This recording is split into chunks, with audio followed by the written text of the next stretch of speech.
بسم اللہ الرحمن الرحیم۔ السلام علیکم ناظرین، میں ہوں مسعود حسن اور آپ دیکھ رہے ہیں نیوز یو ود مسعود حسن کے ساتھ۔ پاکستان کی اس وقت جو سیاسی صورتحال ہے وہ پچھلے 3 ماہ سے اس طرح سے خطرناک صورتحال اختیار کر گئی ہے کہ ہر روز کوئی نہ کوئی نیا سیاسی معاملہ جو ہے سپریم کورٹ میں چلا جاتا ہے۔ تو اسی طرح جب عمران خان صاحب کو نااہل کیا گیا کرسی سے وزیر اعظم کی، تو اس کے بعد جو مسئلے مسائل شروع ہوئے، ان مسئلے مسائل سے عوام بھی بہت پریشان ہے اور جو حکومتی ارکان اور جو دوسرے ادارے ہیں وہ بھی بہت پریشان ہیں، کیونکہ یہ مہنگائی کا جن ہے جو اتنا بے قابو ہو گیا ہے کہ پیٹرول کی قیمتیں بہت زیادہ بڑھ گئی ہیں، 250 کے قریب لگ بھگ وہ پہنچنے کو تھی، لیکن اب کم ہے، جو 230 کے برابر پہنچ چکی ہیں۔ تو یہ بہت زیادہ پیٹرول میں ایک اضافہ ہوا، جس کے بعد مہنگائی کی ایک ایسی لہر غریب عوام پر آ گئی کہ غریب عوام کا جو ہے اس سے نکلنا بہت مشکل ہو گیا۔ پاکستان میں بھی جو قرضے تھے، پاکستان کے قرضوں میں ان کے اندر بھی اضافہ ہوا، کیونکہ ڈالر جب اضافہ ہوتا ہے تو پاکستان کے جو قرضے ہیں پھر اسی طرح ڈالر کے حساب سے پاکستان کو واپس کرنے پڑ رہے ہیں۔ تو یہی وجہ ہے کہ پاکستان کی معیشت اس وقت بڑے سنگین مسائل کا سامنا کر رہی ہے، اور اس کے علاوہ سیاسی صورتحال ہے وہ بھی کسی حد تک ٹھیک نہیں ہے۔ شہباز شریف صاحب پی ڈی ایم کے جو وزیر اعظم پی ڈی ایم کی طرف سے وزیر اعظم آئے، تو ان کے آنے کے بعد جو پاکستان میں ایک سیاسی بحران پیدا ہوا اور معاشرتی کہہ لیں کہ بحران بھی پیدا ہوا، جس کی وجہ سے پاکستان میں مہنگائی کا ایک جن ایسا بے قابو ہوا جو ابھی تک کنٹرول میں نہیں آ رہا۔ اور اس کے بعد پھر جو پنجاب اسمبلی میں نااہل لوگ ہوئے، جو کہہ لیں کہ اپنی پارٹی کو چھوڑ کے گئے تھے پی ٹی آئی کو، تو ان کو نااہل قرار دے دیا گیا۔ اس کے بعد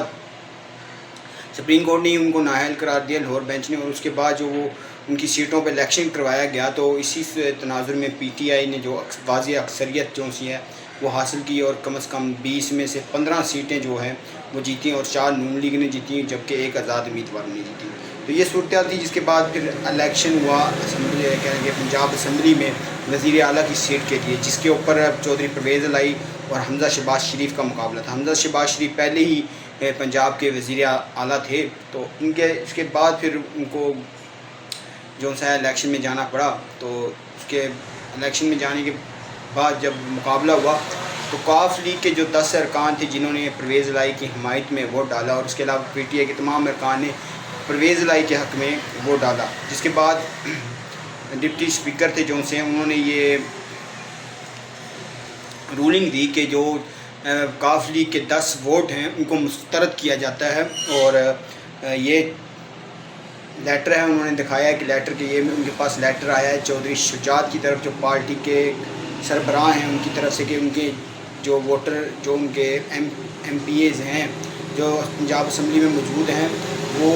عمران خان کے کینڈیڈیٹ کو سپورٹ نہیں کریں۔ تو اسی طرح زرداری صاحب سے ملاقات رہی، چودھری شہزاد حسین صاحب کی، اور دوسرے لوگوں سے ملاقات رہی، جس کے بعد کہ یہ لیٹر سامنے آیا، اور جبکہ سپریم کورٹ میں بھی یہ کیس چلا گیا، اور اس کے بعد جب ڈپٹی اسپیکر پنجاب اسمبلی نے یہ رولنگ دی کہ پرویز الہی اس الیکشن میں ہار گئے اور حمزہ شہباز شریف کامیاب ہو چکے ہیں، تو اس کے بعد جو پی ٹی آئی ارکان تھے اور ان کی طرف سے اور پرویز الہی صاحب کی طرف سے جو سپریم کورٹ ہے اس کے ساتھ رجوع کیا گیا، اور سپریم کورٹ میں آج بھی کیس کی سنوائی ہو رہی، کل بھی ہوئی اور ہفتے والے دن بھی ہوئی۔ ان تمام معاملات میں ملک کی جو معیشت ہے اس کو بہت نقصان پہنچ رہا ہے، اور بہت زیادہ نقصان پہنچ چکا ہے، قرضوں میں اضافہ ہو چکا ہے، اور جو قسطیں ہیں وہ بھی دینا مشکل ہوئی ہیں پاکستان کے لیے، اور اس مشکل حالات میں عوام جس طرح اپنی زندگی گزار رہی ہے وہ بہت مشکل ہے۔ تو پاکستان کی اسٹیبلشمنٹ اور دوسرے اداروں کو چاہیے کہ اس صورتحال کو ہر صورت سے کنٹرول کریں، تاکہ ملک میں جو ایک ڈی اسٹیبل ہونے کا خطرہ ہے وہ ختم ہو جائے۔ کچھ لوگ یہ بھی کہہ رہے ہیں کہ ملک ڈی اسٹیبل ہونے کے قریب ہے، لیکن خدارہ پاکستان کی عوام کا سوچیں، جو ہمارے حکمران ہیں، جو ہماری فوج کے بڑے بڑے جو ہیں جن کو عہدے ملے ہوئے ہیں وہ سوچیں، اسٹیبلشمنٹ کے لوگ سوچیں، کیونکہ یہ ملک ہے تو ہم ہیں۔ پاکستان میں جو سیاسی بحران ہے اس کو خود جلد ختم کیا جائے، عوام کا بھی یہ مطالبہ ہے، اور عوام نے جسے اپنا مینڈیٹ دیا اسے آگے لے کے ہیں، کیونکہ پاکستان کی جب عوام کا مینڈیٹ کو آپ ختم کرنے کی کوشش کریں گے تو عوام میں ایک غصے کی لہر دوڑے گی، کیونکہ عوام نے جو اپنی رائے کا اظہار دے دیا، اور آنے والے الیکشنوں میں انشاءاللہ کہہ لیں کہ پاکستان کے حالات بہتر ہو جائیں گے۔ اگر جو جلد از جلد الیکشن کی ڈیٹ دے دی جاتی ہے تو یہ مسئلے مسائل حل ہو جائیں گے۔ اگر اس کو زیادہ ڈیلے کیا جاتا ہے تو سیاسی بحران بھی پیدا ہوگا اور معاشرتی جو پاکستان کی معیشت ہے جو وہ بھی بحران میں آ جائے گی، اور بحران میں آ چکی ہے۔ ڈالر کی قیمت آپ دیکھ لیں کدھر چلی گئی ہے، 230 روپے سے تقریباً 230 روپے کے برابر چلی گئی ہے، جو سننے میں آ رہا ہے کہ آنے والے دنوں میں چلی جائے گی۔ لیکن اب ڈالر کی جو موجودہ ریٹ ہے وہ آپ کے سامنے 200 سے اوپر چلا گیا ہے ڈالر۔ تو اس طرح اگر ہم ڈالر کو نیچے لائیں گے تو نیچے لانے کے لیے ہمیں بہت محنت کرنی پڑے گی، جس کے لیے ہم تمام کو ایک ہو کے پاکستان کے بارے میں سوچنا چاہیے، اور جو اس میں کالی بھیڑیں ہیں ہماری پاکستان کو جو برباد کرنا چاہتی ہیں ان کا ہمیں محاسبہ کرنا پڑے گا، ان کے خلاف ہمیں کارروائی کرنی پڑے گی، اور ان کے جو عزم ہیں ان کو ختم کرنا پڑے گا۔ تو اسی طرح سے ہم تمام لوگوں نے مل جل کے کام کرنا ہے، اور ایک اہم بات یہ کروں گا کہ پاکستان کے ادارے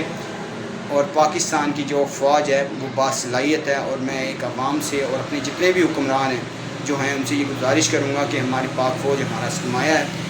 اس ملک کے لیے ہماری پاک فوج نے دن رات اپنی جانوں کا نذرانہ پیش کیا اور دن رات اپنی ڈیوٹی نبھا رہی ہیں۔ پاک فوج کے جو سپاہی ہیں، جو بڑے بڑے افسر ہیں، وہ ہر وقت ملک کی محاذ پر قائم ہیں اور ملک کا دفاع کر رہے ہیں۔ تو آپ ان کو غلط مت کیجئے، کیونکہ سیاست سے پاک فوج کا کوئی لینا دینا نہیں ہے۔ پاک فوج ایک الگ ادارہ ہے، اور پاک فوج ایک اچھے طریقے سے اپنی جو ذمہ داریاں نبھا رہا ہے، لیکن کہیں نہ کہیں کچھ نہ کچھ ملک کی مفاد میں جو بہتر ہوتا ہے وہی پاک فوج کرتی ہے۔ تو پاک فوج کے اوپر جو یہ تنقیدی بیانات دیے جا رہے ہیں، اس سے میں کہنے کے اختلاف رائے رکھتا ہوں، کیونکہ اگر یہ بیانات ہم دیں گے ہمارے جو محاذ پر ہمارے سپاہی ہیں، ہمارے فوجی حضرات ہیں جو دن رات پاکستان کے لیے بے لوث خدمتیں دے رہے ہیں اور اپنی جانوں کے نذرانے پیش کر رہے ہیں، ان کا مرال اس چیز سے نیچے آئے گا۔ تو اگر جب ان کا مرال نیچے آئے گا تو پھر پاکستانی قوم کا بھی حال عراق، شام، لیبیا اور ان ممالک جیسا ہو سکتا ہے، خدا نہ خواستہ۔ اگر ہم اپنی پاک فوج کو سپورٹ نہیں کریں گے تو ہمارا ملک ایک ایسے بحران کی طرف جائے گا جس سے ہمیں بہت بڑے نقصانات کا سامنا کرنا پڑے گا۔ ہمارے ایٹمی ویپنز کو نقصان ہے، ہماری پاک فوج کو نقصان ہے۔ جب بھی کسی ملک میں بحران آتا ہے یا بغاوت ہوتی ہے تو یہی وہی عناصر ہیں کہ جن کے خلاف آپ کو بھڑکایا جاتا ہے، مہنگائی کے بارے میں بھڑکایا جاتا ہے اور دوسری چیزوں کے بارے میں بھڑکایا جاتا ہے۔ خدا را صبر سے کام لے۔ عوام سے بھی میں یہ گزارش کروں گا، اور اپنے ہمارے جو ٹی وی حضرات، ٹی وی پہ آتے ہیں جو حضرات، ان سے گزارش کروں گا کہ پاک فوج پر تنقید بند کیجیے،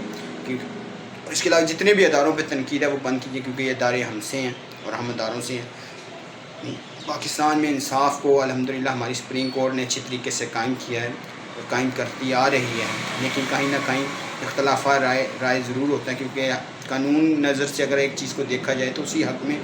سپریم کورٹ فیصلہ دیتی ہے۔ تو اللہ آپ تمام کو اپنے حفظ و امان میں رکھیں۔ مسعود حسن کو دیجیے اجازت، بہت سارا پیار۔ اللہ حافظ۔ پاک فوج زندہ باد، پاکستان زندہ باد۔ اللہ حافظ۔